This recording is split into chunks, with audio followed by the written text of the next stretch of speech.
I realized I made a mistake this morning. Walk all the way across the room to walk back here. We're changing where this sits, okay? All right, good morning, guys. Good morning. I just have one announcement this morning before we jump into the message. I'm supposed to remind you guys, for the women, this is the last day to register for the maple tree painting. The maple tree painting thing that is going to be next weekend, next Sunday, from 2 to 4. But today is the last day to register. So if you're not registered, if you want to participate, talk to Andrea. She's back there in the back. Talk to her. Get registered for it. They're going to go paint maple trees. I've learned, again, not maple trees that are in the ground. We're going to paint it like a picture of a maple tree. So I think the men should do a maple tree painting. I'm just saying. I think it'd be fun. All right. That's the only announcement I got this morning, though. So we're going to jump in this morning. I do have a brief update for you guys that we'll do after service. So after worship, after the message, I'll do a brief update, and we can answer questions, anything you guys have on kind of the direction we're headed, and as a church, kind of what we're doing. We do have just a little update for it, but I'll do that at the end. After everything's done, we'll do that. Okay. This morning's message, it's kind of weird. This is the first time that I've done a message for you guys where I haven't been given a direction. This is where we're headed. Jeremy, you got something to do. This is the series we're in. This is kind of the direction we're headed. This is the first one that I've just kind of done on my own. So hang with me here. It could be kind of wild. I don't know. We'll see what happens. But it's a message that actually has been on my mind for a long time. I've called it God's Treehouse. That's kind of the name that I've given it. And it's something that I've been thinking about a lot. Actually, if any of you guys remember when the Kurtz boys built their treehouse back at the old house, this is kind of where that came from. This is kind of where that message started in my head. And it's just kind of been something on my mind. And as we've got kind of a big kind of task in front of us as a church, it just kind of kept coming up this week to me. So that's where this comes from. And I'm going to start with you guys thinking about something for me, okay? I want you guys to all think about a time in your life where you've had a big project to do, where you've had something that you've got to get started, right? A project that you've got to do, whether it's a house project or a kid's project or a work project, just something where you've got this daunting project that's hanging in front of you, hanging over your head, that you know you've got to go do, right? You know that it's going to be a lot of work. You know that there's going to be a lot of time spent in it, and just kind of try and remember that feeling of having that project like hanging over your head, like you know what you've got to do. For me, that's a scary thing. It brings up a lot of anxiety. There's a lot of what ifs. There's a lot of unknowns. I know that there's going to be a lot of work involved, and I am a procrastinator, and so I just put those kind of things off. I tend to do that a lot. I put things off until I can't put them off anymore. But we all kind of, I hope you guys all have a feeling, an idea of what that feels like to have a project over your head. I remember as a kid, I had a lot of projects, and now you guys are like, Jeremy, you were a kid, you didn't have projects to do. There was no house projects to get done. I didn't have work projects to do, but I was a rambunctious kid, and I had a friend, his name was Weston, and we used to do projects all the time. And when I say projects, I mean we used to build things. Okay, we used to build tree houses and tree forts and other things that we built that we did together.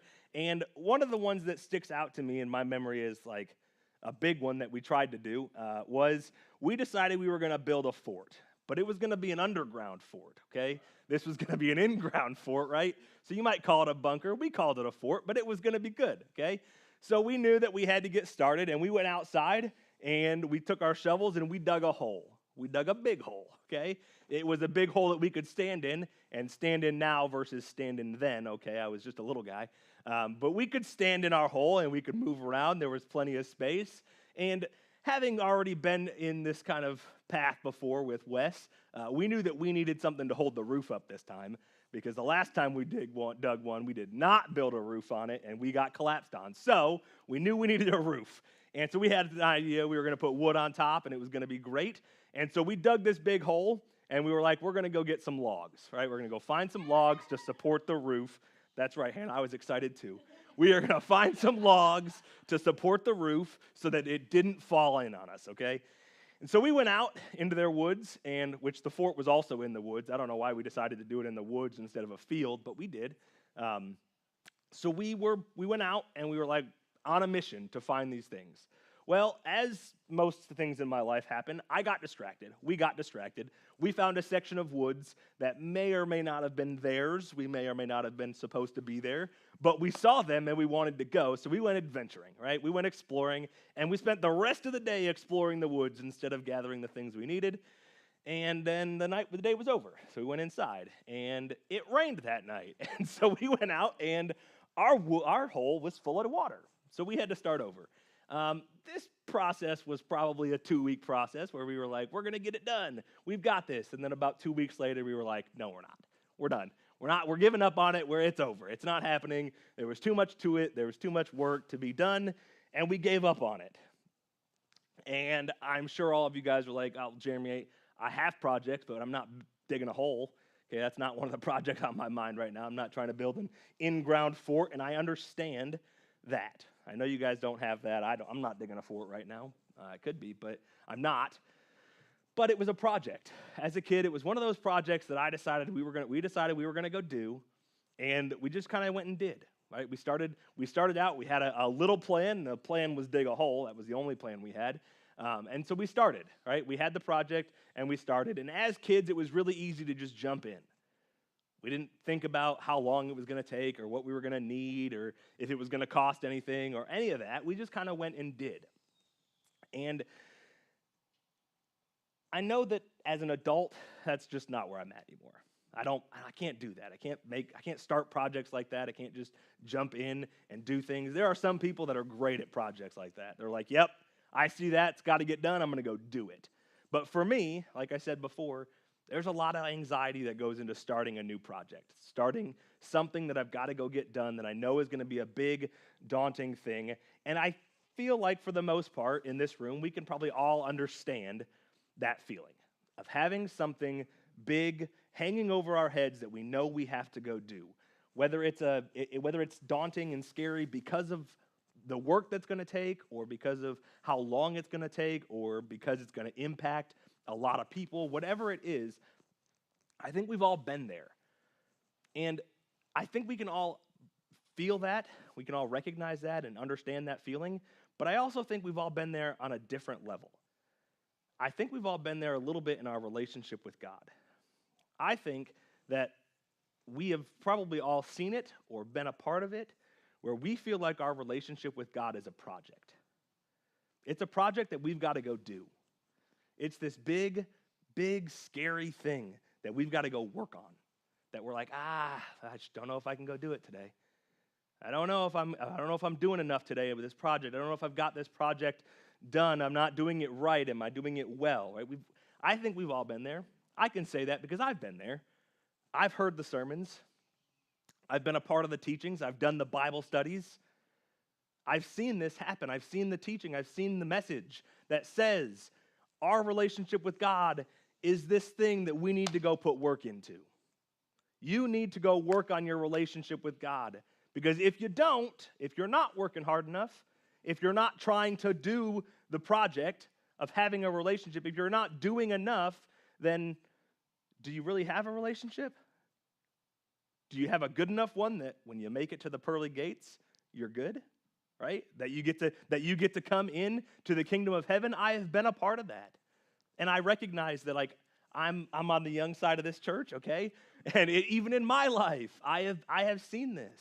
Right? I've been a part of those studies. I've heard the messages, I've heard the lessons. We've taught the lessons that have been, we got to go do some work. We got to get something done. We have plenty to do. This is a large project. You need to start working on it. And I also see how that can be scary, being someone who plans my projects out now. That's a scary thing. But I'm going to ask a question here. Ready?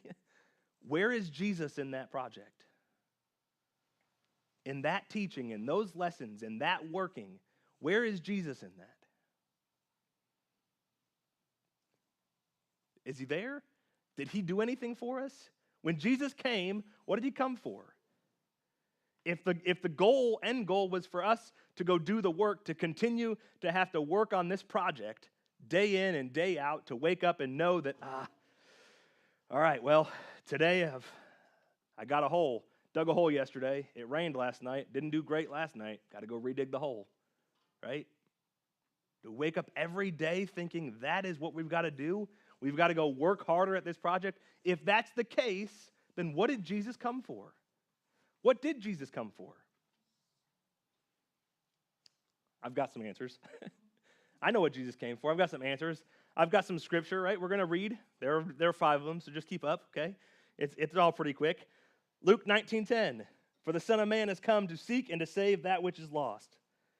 Mark 10:45, for even the Son of Man did not come to be served, but to serve, and to give his life as a ransom for many. Matthew 5:17, do not presume that I came to abolish the law of the prophets. I did not come to abolish, but to fulfill.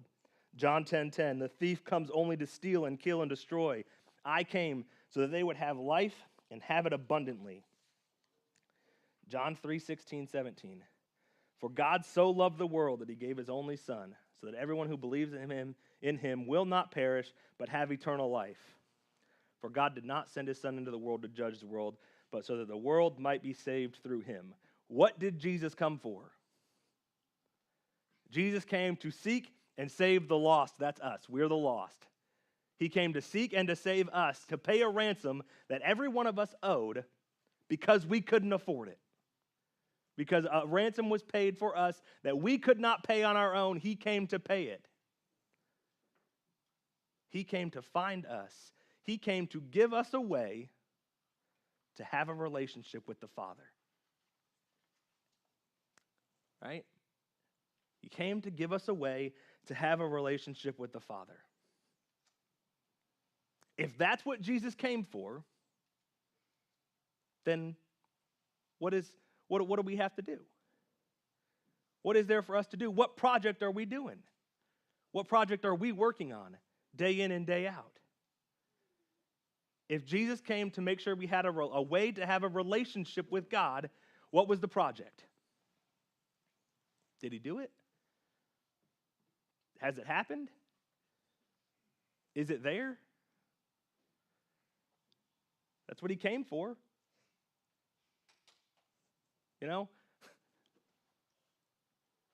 I can tell you that it has. It's happened. Jesus came. He completed the thing he wanted to complete. I can say that confidently because it's in the scriptures. Right? His last words were, "It is finished." Band, you guys can chill out for a second. I'll call you up. I got too excited. Right? His last words were, "It is finished." He completed the thing that he came to complete.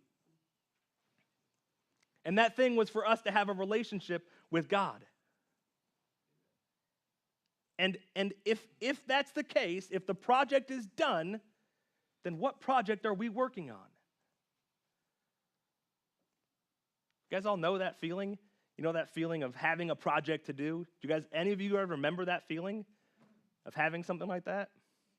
Now, for a second, I want you to think about that same project, and I hope that you did it. But think about, or any project, think about what it was like to be done with that project.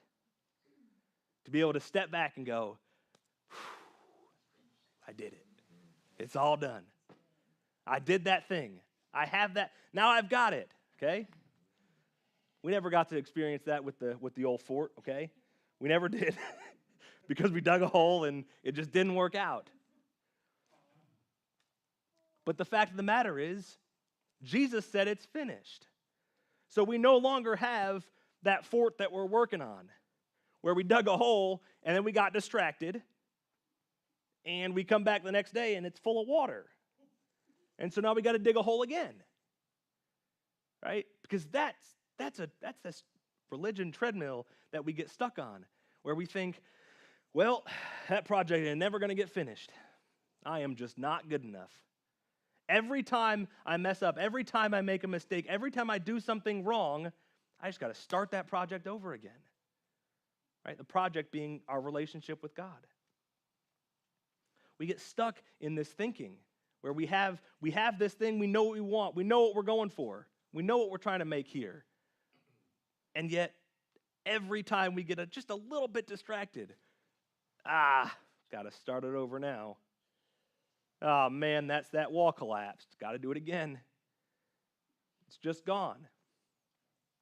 But Jesus says it's not. He tells us it's not. The path is there. It is finished. He has done the work. The project is completed. We're going to transition from a fort to a treehouse, right? Because that's just what makes sense to me. Okay? Can't dig a hole for a treehouse. It's up in a tree. Okay? But still, the treehouse is done. The fort is done. Has anybody ever been inside of a treehouse, like a fresh treehouse?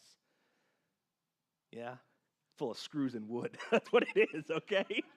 That's what it is. The walls are full of screws. If you do it right, maybe nails, I don't know, and wood. It looks bland. It does. Looks real bland.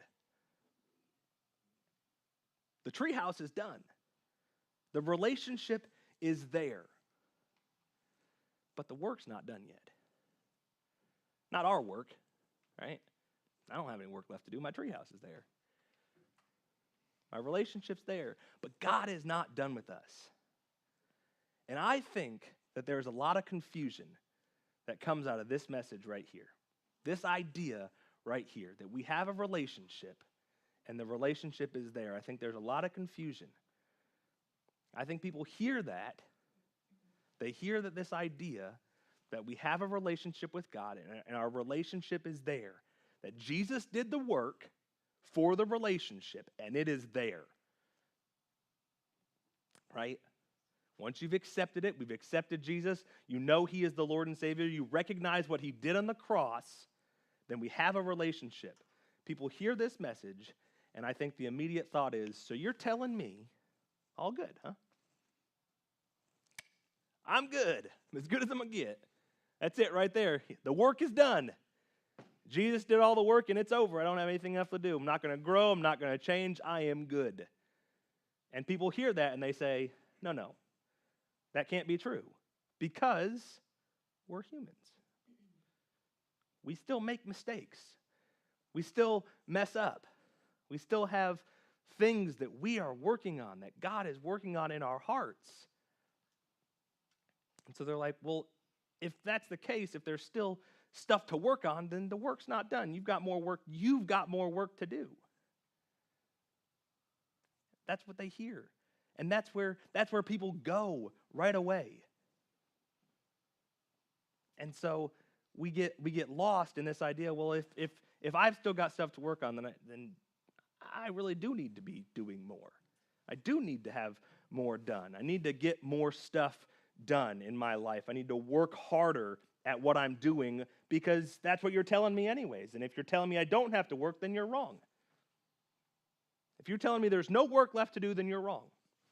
Because I can see it in myself. I see it in everybody else.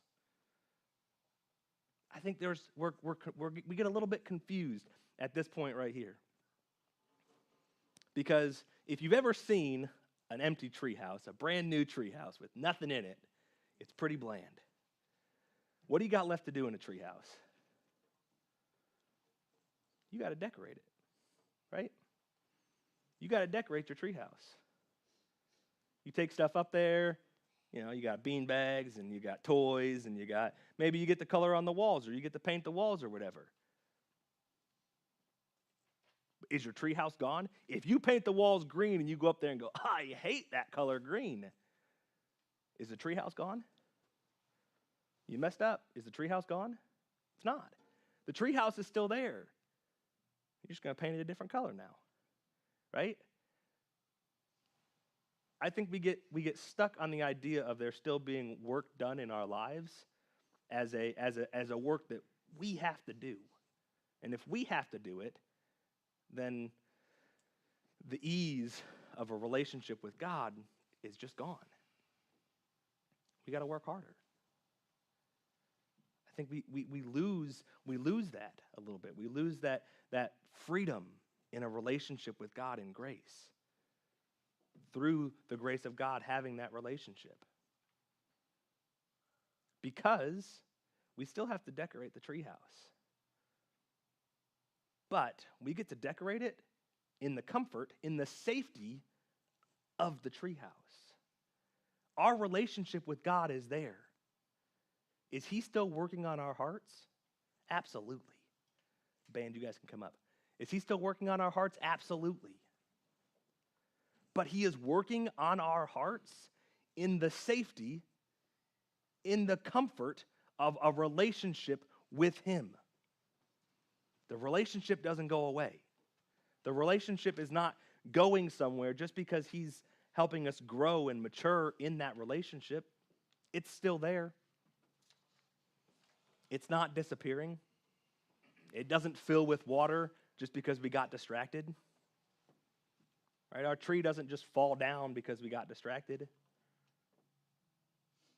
We get to live in the safety of our treehouse, in the safety of our relationship with God, in the comfort of that relationship.